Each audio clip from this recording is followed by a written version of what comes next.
Muy buenas, ¿qué tal estás? Permíteme darte la bienvenida a un nuevo vídeo, pero este es un vídeo muy especial, como ya estás viendo. No me estás viendo en pantalla, estás escuchando solamente mi voz. ¿Por qué? Pues porque he decidido crear un podcast semanal. Ojo, que seguiré haciendo mis tutoriales como siempre, pero esto es un añadido, es un extra a mi canal de YouTube. He decidido crear este podcast porque me doy cuenta que mucha gente disfruta del mundo del arte, disfruta de las historias que yo os cuento, pero no tiene tiempo para hacer mis tutoriales porque, bueno, el día a día, pues desgraciadamente todos tenemos muchas cosas que hacer y no todo el mundo puede estar tantas horas delante de una pantalla del ordenador siguiendo unos tutoriales que a veces son, bueno, un poquito más complicados. Así que estuve pensando cómo poder llegar a más gente, cómo poder hacerlo para poder compaginarlo con la creación de tutoriales. Se me ocurrió esta idea. Esta idea es para que podáis poner estos podcasts, cada vez que veáis un vídeo con esta imagen negra con el podcast, quiere decir que es un vídeo que lo vais a poder poner de fondo, no hace falta que estéis viendo nada porque solamente se va a escuchar mi voz. Así la gente va a poder escuchar este podcast, estos capítulos semanales, donde os voy a hablar sobre curiosidades del arte y historias realmente fascinantes y divertidas, pero lo podéis hacer tranquilamente mientras hacéis otras cosas, mientras trabajáis, mientras estáis en casa haciendo cualquier otra historia, mientras estás conduciendo. Ponme en el teléfono, en el iPad, en el ordenador, en la televisión, ponme de fondo como si fuera un programa de radio de toda la vida, un programa de radio tradicional, y haz tu vida, tus cosas, mientras me escuchas. Así que, una vez que he hecho esta pequeñísima introducción, ahora sí que sí, permíteme darte la bienvenida al primer episodio de Código Arte, la nueva sección de mi canal que espero que disfrutes. Soy Jaime San Juan, el anfitrión de este emocionante viaje, y hoy como primer episodio nos vamos a sumergir en un tema fascinante y enigmático: los robos de obras de arte famosas. Prepárate para explorar las historias detrás de algunos de los crímenes más intrigantes del mundo del arte.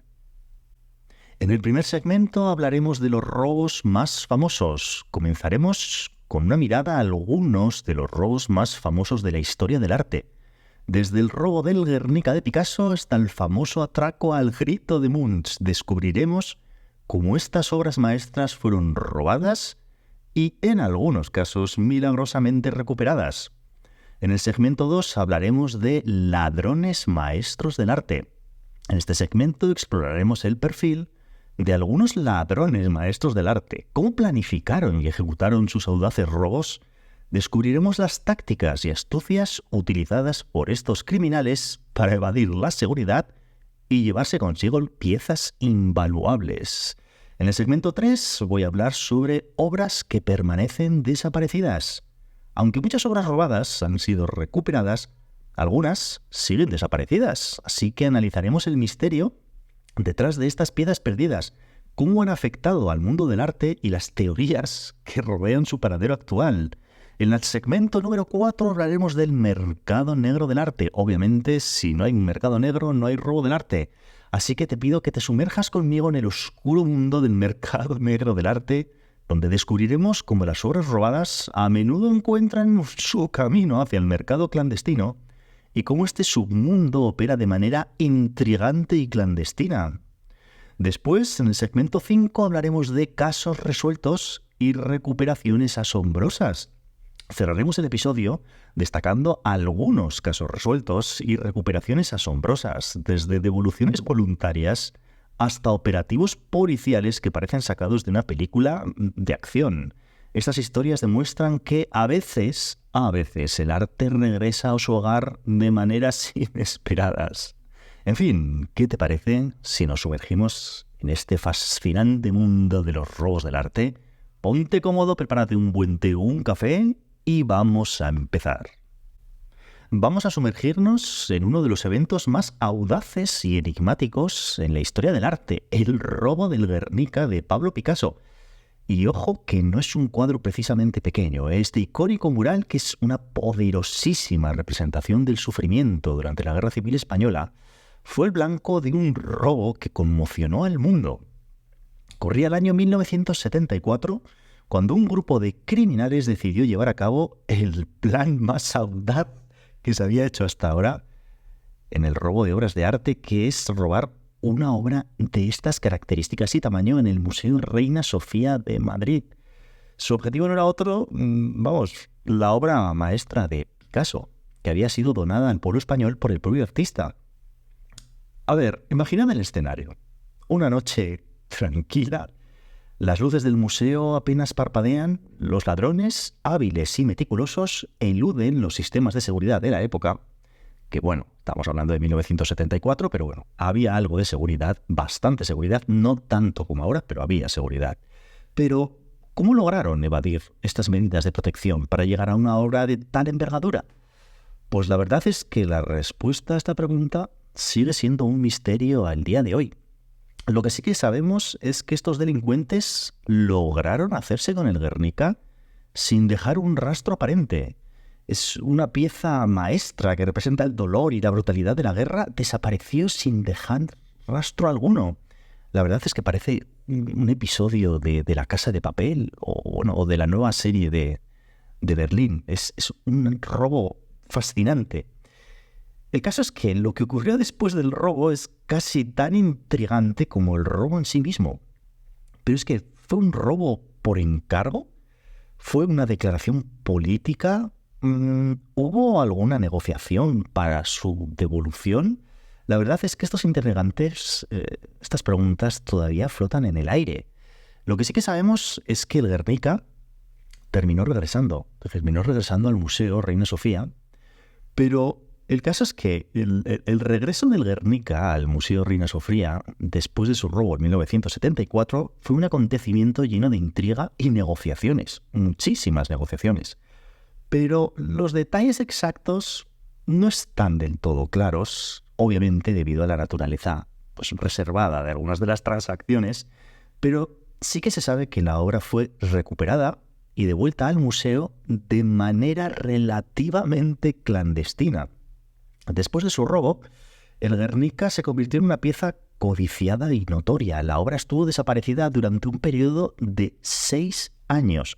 6 años, que no es poco tiempo, ¿eh? Durante este tiempo hubo especulaciones sobre la identidad de los ladrones y sus motivaciones. Se sospechaba que el robo podía haber estado vinculado a motivos políticos, ya que el Guernica es una obra que simboliza el sufrimiento causado por la guerra civil. Pero nunca ha quedado nada claro.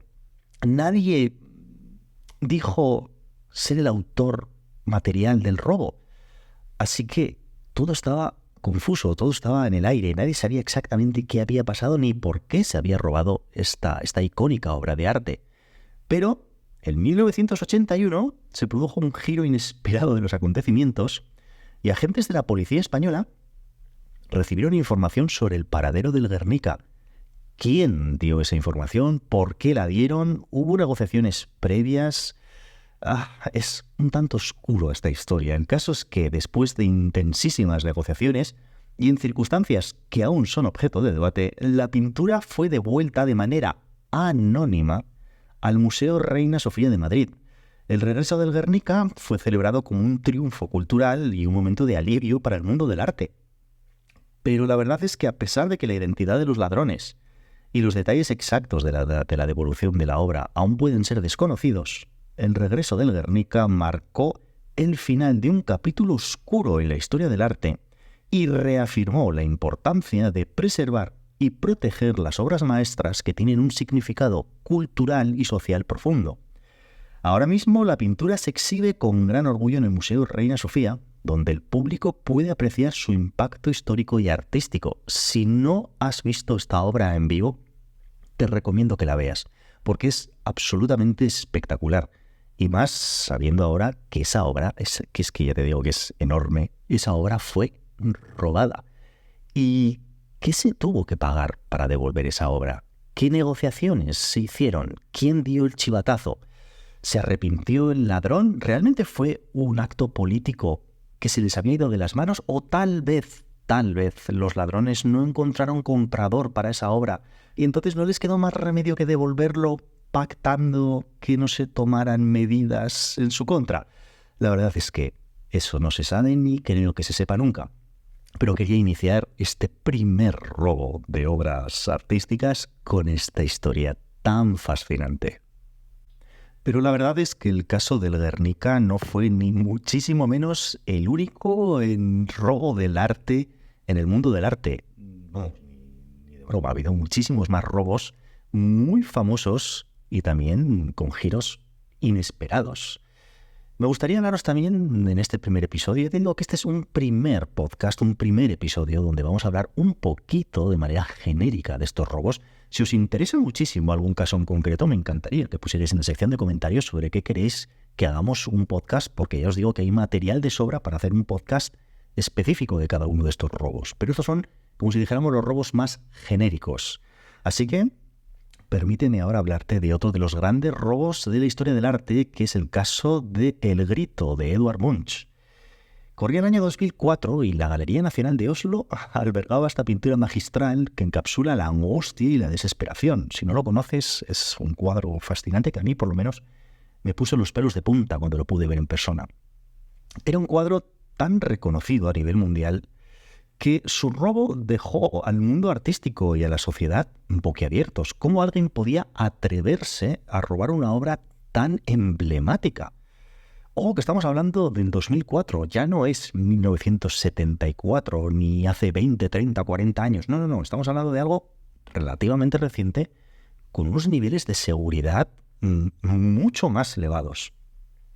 La historia comienza con un grupo de delincuentes que irrumpen en la Galería Nacional a plena luz del día. Y a pesar de las sofisticadas medidas de seguridad, logran superar los obstáculos y escapan no solo con El Grito, sino con otra obra maestra de Munch, que es La Madonna. ¿Cómo eludieron la vigilancia? ¿Y por qué se llevaron consigo estas dos obras maestras? ¿Cuál era su finalidad? Volvemos a la misma pregunta de siempre. Cuando roban un cuadro de estas características tan famoso, tan reconocido, va a ser muy difícil venderlo. Por lo tanto, ¿hay ya un comprador antes de robar la obra? ¿O responde más bien a motivos políticos, ideológicos o culturales? La verdad es que eso todavía no lo sabemos, pero el caso es que el robo no solo conmocionó al mundo del arte, sino que también planteó preguntas sobre el valor de la obra y la seguridad de los tesoros culturales. ¿Fue un acto impulsivo o en realidad fue meticulosamente planeado? Las teorías y especulaciones se multiplicaron durante ese tiempo, mientras las autoridades y la comunidad artística se embarcaron en una búsqueda, irrefrenable de las piezas desaparecidas. A ver, durante años estas obras estaban desaparecidas y durante los años que siguieron, pues El Grito de Munch se mantuvo en el centro de la atención internacional. Hubo pistas falsas, investigaciones en curso y una ansiedad generalizada por el destino de esta obra maestra. Pero bueno, el caso es que afortunadamente en 2006, y después de una intensísima investigación conjunta de las autoridades noruegas y británicas, se anunció un giro sorprendente. El Grito y la Madonna fueron recuperados esta vez en un operativo policial de Oslo. No fue una devolución anónima como en el caso del Guernica, sino que aquí sí que hubo una operación policial donde recuperaron las obras. Eso sí, El Grito de Munch fue dañado en este proceso de recuperación, aunque al final volvió a su hogar en la Galería Nacional y bueno, después de ser restaurado, vuelve a ser exhibido. La verdad es que este episodio nos vuelve a recordar la vulnerabilidad de incluso las obras de arte más vigiladas y preciadas del mundo del arte. Y cómo, a través de esfuerzos colaborativos, porque es que aquí participó muchísima gente, o sea, os podéis hacer la idea de la cantidad de investigadores, la cantidad de dispositivos policiales que hubo para recuperar estas obras, que eran un tesoro, no solamente un tesoro nacional de su país, sino que eran un tesoro de la humanidad. En fin, la verdad es que este tipo de historias no dejan de sorprendernos y que ocurran en fechas tan cercanas. Que el 2004, a ver, sí que es cierto, llámame ahora joven o viejuno, pero a ver, en 2004 ya había cámaras, ya había internet, ya había sistemas de seguridad bastante avanzados, había infrarrojos, había... La verdad es que a mí siempre me fascina cómo es posible que puedan robar una obra de arte de tamaña importancia a nivel mundial. Y la verdad es que esto me suscita una pregunta que no tiene mucho que ver con el tema de los robos del arte, pero bueno, ya que estamos en este podcast y yo la verdad es que estoy muy relajado tomándome aquí un té o un café. Mira, yo tengo, bueno, es un té, es un café. Yo tengo una teoría y es que desde que se hicieron este tipo de robos, pues como el de Guernica, como el del grito de Edvard Munch, yo tengo la teoría o la sospecha de que muchas de las obras de arte que ahora mismo vemos en los museos, digo las obras de arte icónicas, las más famosas del mundo, tengo mis serias dudas de si son las originales o son representaciones hiperrealistas que apenas se diferencian de las originales precisamente para evitar estos robos. Porque sí que es cierto, también me gustaría hacer un podcast de esto, pero bueno, sí que es cierto que en los últimos años no ha habido tantos robos de obra de arte como antes. ¿Por qué? ¿Porque hay más seguridad? ¿O porque los museos y las galerías nacionales están tomando medidas un poquito más drásticas? La verdad es que no sé ni siquiera si es muy moral hacer este tipo de cambios, porque en realidad la gente no está viendo nunca la obra de arte original, está viendo una representación de la obra de arte original. No lo sé, ¿tú qué piensas? Ponlo en la sección de comentarios. La verdad es que, en serio, es un tema que tiene implicaciones morales que a mí me interesa saber vuestra opinión. ¿Creéis que estoy en lo cierto? ¿Que son los museos los que tienen copias de las obras más famosas? ¿O por el contrario piensas que realmente la Mona Lisa, por poner un ejemplo, la Mona Lisa, que por cierto también se robó, pero ya veremos, o realmente piensas que la Mona Lisa es la Mona Lisa original, que es la que está viendo todo el mundo? Por favor, ponlo en la sección de comentarios porque me interesa muchísimo saber tu opinión. Y robo tras robo llegamos al segmento 2, que es los ladrones maestros del arte. La verdad es que hay casos muy curiosos, casos muy destacados, pero a mí me gustaría destacar un caso muy concreto, que es el caso del robo del Museo Isabella Stewart Gardner en Boston. En 1990, los delincuentes, los ladrones de arte vestidos como policías, ojo, que no actuaron a escondidas, no actuaron por la noche vestidos de negro. No. O sea, se disfrazaron como policías y la verdad es que no solo engañaron al personal de seguridad, sino que también actuaron con un conocimiento muy preciso de la disposición del museo y fueron directamente a las obras más preciadas. La verdad es que este nivel de planificación sugiere una comprensión muy profunda del mundo del arte y de la seguridad del propio museo. Vamos a ver, este robo es realmente peculiar porque además de todas las pinturas robadas, que fueron obras maestras, obras de arte maestras, los ladrones también se llevaron un objeto muy inusual, que estoy seguro que no vas a adivinar nunca qué se llevaron además de los cuadros. Bueno, pues robaron un cortaúñas. La verdad es que este detalle aparentemente trivial ha desconcertado a los investigadores y ha llevado a numerosas teorías sobre su significado. Las piezas robadas incluían obras maestras como el concierto de Vermeer, La tormenta en el mar de Galilea de Rembrandt, ojo que son primeros nombres del mundo del arte, y la lista de obras perdidas es como en sí misma, es como un tesoro cultural que permanece desgraciadamente incompleto hasta el día de hoy. La magnitud del robo y la selección específica de estas piezas han llevado a especulaciones sobre si los ladrones eran conocedores de arte o si las obras fueron robadas por encargo. Porque la verdad es que aquí hay una cosa muy curiosa y es que los ladrones no robaron todas las obras. Los ladrones dejaron intactas otras piezas de valor igual, ojo, o incluso mayor. Algunas teorías sugieren que esto fue un acto selectivo, tal vez una forma de enviar un mensaje o cumplir un propósito desconocido. La verdad es que yo me decanto más a que fue un encargo, porque las investigaciones han llevado a callejones sin salida, el misterio a día de hoy persiste, se han ofrecido cuantiosísimas recompensas para obtener información que conduzca a la recuperación de las obras, pero el paradero de las 13 piezas, porque robaron 13, no 2 ni 4, 13 piezas maestras sigue siendo desconocido. La verdad es que este robo no solamente fue un acto audaz que despojó al mundo del arte de valiosas obras maestras, sino que también se convirtió en un enigma que ha desconcertado a la comunidad artística y a los investigadores durante décadas. El misterio aún persiste y la verdad es que no se va a saber nunca muy bien por qué se robaron, sobre todo porque estas obras se convierten automáticamente en, se les llama obras calientes. Son piezas que no se pueden vender en el mundo del arte porque si en cuanto alguien intente vender alguna de estas piezas, automáticamente van a saltar todas las alarmas y van a ser descubiertos. Por lo tanto, es muy factible, muy plausible que estas obras fueron robadas por encargo. Que alguien, quien sea, hubiera encargado a los ladrones robar estas piezas concretas. O sea, que estas piezas ya tenían comprador antes de ser robadas. La verdad es que son casos absolutamente fascinantes que merecen hacer un podcast de cada uno de ellos. Pero es un tema muy fascinante. Creo que puede ser un tema muy interesante para este primer episodio, para este primer podcast.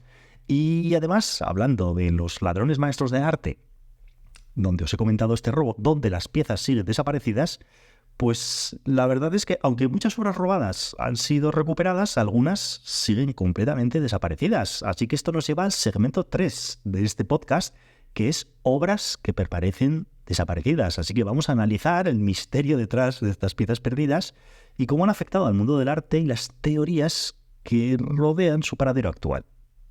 En este segmento 3, obras que permanecen todavía desaparecidas, la verdad es que además de las 13 obras que robaron, donde incluían, ya lo he comentado antes, obras de Vermeer y Rembrandt, pues la verdad es que este puede que sea el caso más flagrante, el caso más desconcertante, porque son obras muy, muy, muy conocidas, pero ha habido más casos de obras de arte que no han aparecido nunca y que se robaron. Por ejemplo, pues la Natividad de San Francisco y San Lorenzo de Caravaggio fue robada en 1969 en la iglesia de San Lorenzo en Palermo, en Italia.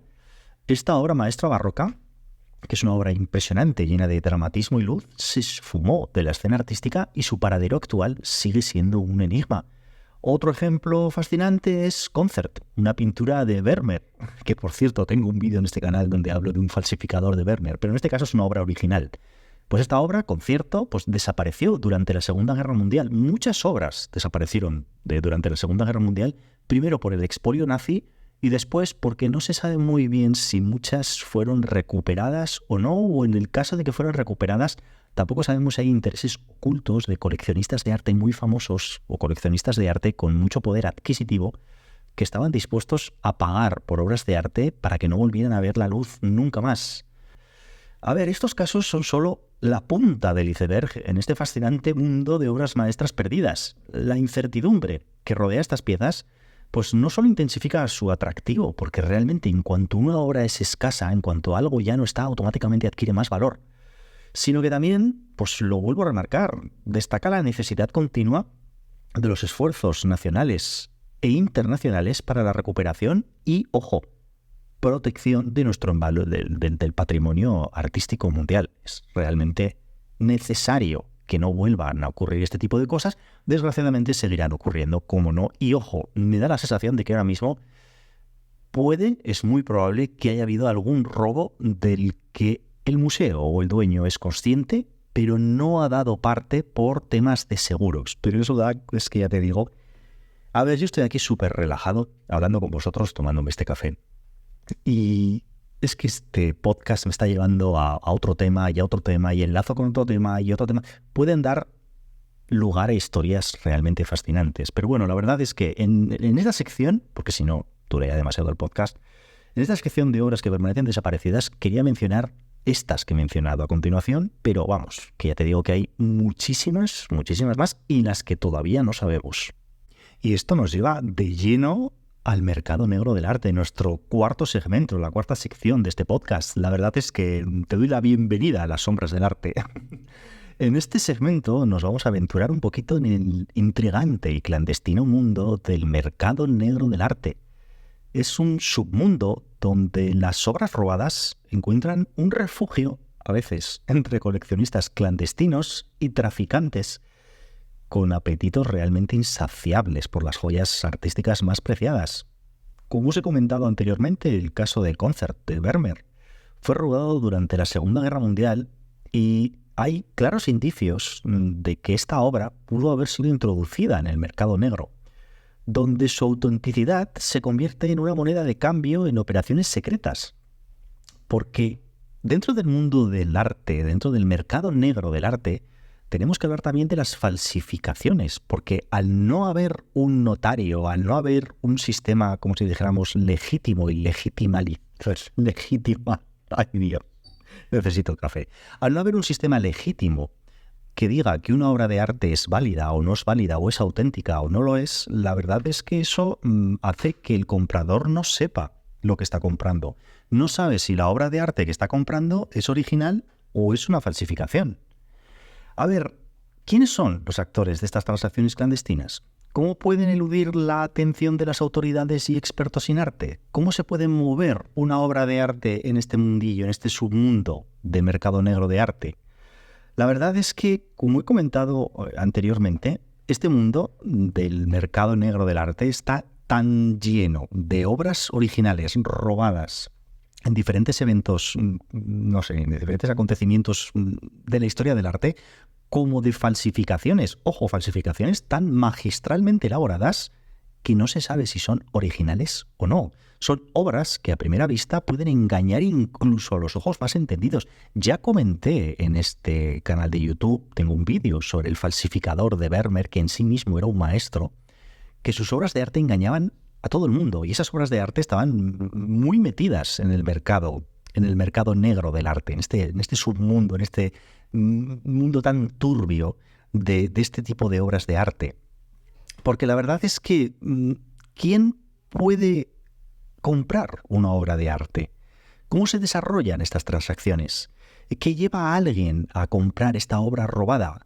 ¿Se hacen obras, o sea, estos robos se hacen por encargo y luego esa obra ya tiene un vendedor, un comprador en el momento en el que ha sido robada? ¿O por el contrario, son piezas que primero se roban y luego se intenta encontrar un vendedor, un comprador? La verdad es que es un tema muy turbio, muy oscuro, muy fascinante, del que no sabemos prácticamente nada. Simplemente que a veces alguna obra aparece en el mercado de arte negro y después es devuelta a su lugar de origen, a su casa. Porque también es cierto que hay moral dentro de este mundo del arte, porque no todo el mundo que compra obras de arte robadas son delincuentes o son traficantes. También hay personas que se dedican a comprar obras de arte robadas para devolverlas y para que formen parte del patrimonio artístico de la humanidad. La verdad es que es un tema fascinante, es un tema complejísimo y es un submundo muy, muy, muy, muy oscuro. La verdad es que yo no sé si tú conoces, me encantaría de verdad que lo pusieras en la sección de comentarios, si tú conoces alguna obra de arte robada que sepas que haya estado en el mercado negro, o si alguna vez has visto alguna obra que te han dicho, no, mira, esta obra puede parecer. La verdad es que es un tema, lo dicho, fascinante, porque no todas las obras de arte de los grandes maestros que han desaparecido en el tiempo, ojo, no todas han sido robadas, ¿eh? Hay casos muy concretos donde, por ejemplo, se han encontrado cuadros de Van Gogh que estaban detrás de una pared de una carnicería en París. Y ese cuadro, bueno, lo puso a la venta el dueño, el que se encontró ese cuadro, lo puso a la venta sin saber que era un cuadro original. Y claro, saltaron todas las alarmas pensando que ese cuadro había sido robado, cuando en realidad simplemente es que había desaparecido pues en el complejo entramado del tiempo de la historia de la humanidad. A veces también desaparecen obras que no siempre son robadas. Bueno, ya nos encontramos en el tramo final de este primer podcast de Código Arte, que espero que os esté gustando, que os haya gustado. Y bueno, la verdad es que hemos pasado desde las sorprendentes historias de obras robadas que regresan a casa hasta piezas que permanecen desaparecidas. Nos hemos sumergido en el oscuro mundo de sombras y luces que dan forma al paisaje del arte del mercado negro. Hemos hablado de sus intrigas, de sus secretos. Hemos revelado un lado oscuro dentro del arte, recordándonos que detrás de cada obra hay una historia única y compleja. La verdad es que si os ha gustado este podcast, me gustaría continuar desentrañando los misterios y códigos del arte en episodios futuros. Hablar de 1000 historias del arte, curiosidades, cuál es el cuadro más grande del mundo, el más pequeño, el más caro, cuadros con mensajes ocultos, historias fascinantes de artistas, vidas increíbles. La verdad es que creo que puede dar lugar a una sección del canal muy, muy, muy interesante. Pero antes de despedirme, me gustaría dejarte algunas recomendaciones pues, para seguir explorando este fascinante mundo de las obras de arte robadas. Así que si te gustan los robos de arte, te sugiero películas como el caso de Thomas Crown o Monument Men, entre otras películas. Te recomiendo también la serie de Berlín, es la misma que hicieron los de La Casa de Papel, que también toca el tema del robo de obras de arte.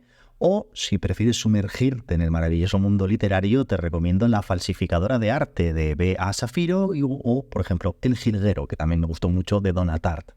En fin, estas novelas creo que te transportarán a tramas envolventes relacionadas con el arte, mezclando ficción con elementos históricos y, sobre todo, criminales. En fin, de verdad, gracias por acompañarme en este primer episodio de Código de Arte.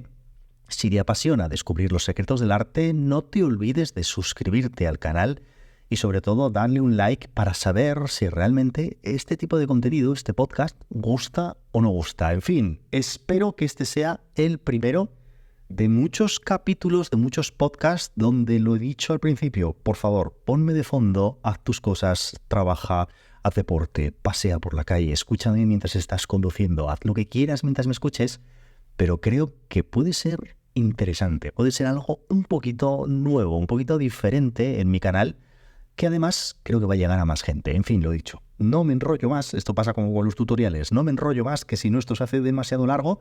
Espero que te haya gustado este podcast y de verdad, ponme en los comentarios si quieres que haya más o si por el contrario, de verdad, acepto todas las críticas. Si por el contrario consideras que es mejor que me centre solo en tutoriales, por favor, ponlo también. En fin, lo dicho, decenas de miles de gracias y nos vemos en el siguiente vídeo. Chao, chao, chao, chao, chao.